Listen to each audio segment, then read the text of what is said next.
Isang mapagpalang araw po sa inyong lahat. Celebrity Chika Time po muna tayo at may inihanda po akong chika para sa inyo.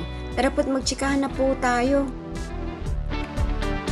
Naku ayan, May Mendoza, kwelang-kwelang kakulitan sa Saturday episode ng EAT.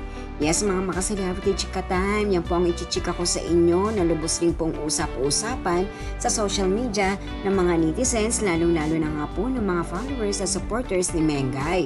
Tunay naman nga pong kapag nariyan si Maine sa EAT, kakaiba ang happiness.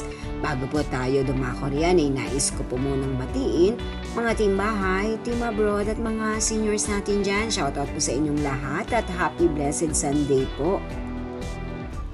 Nito nga pong araw ng Sabado sa special episode ng EAT ay present na naman nga pong muli ang ating phenomenal star na si Maine Mendoza. Tunay naman nga pong kapag nariyan si Maine, ang lahat ay masaya.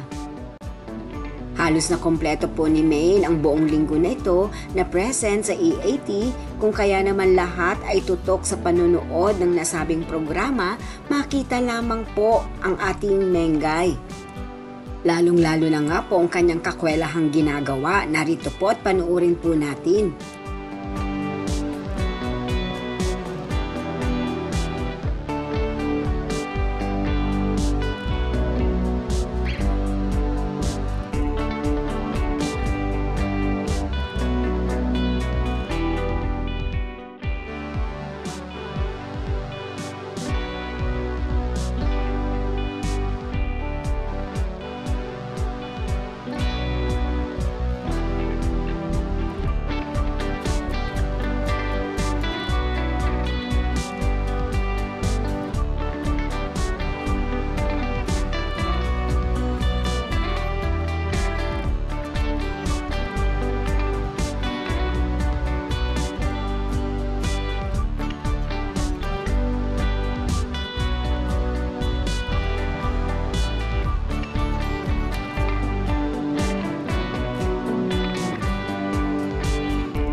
O di ba po ay nampot kwelang-kwela si Maine habang nagpe-perform sa EAT nitong nakaraang Sabado.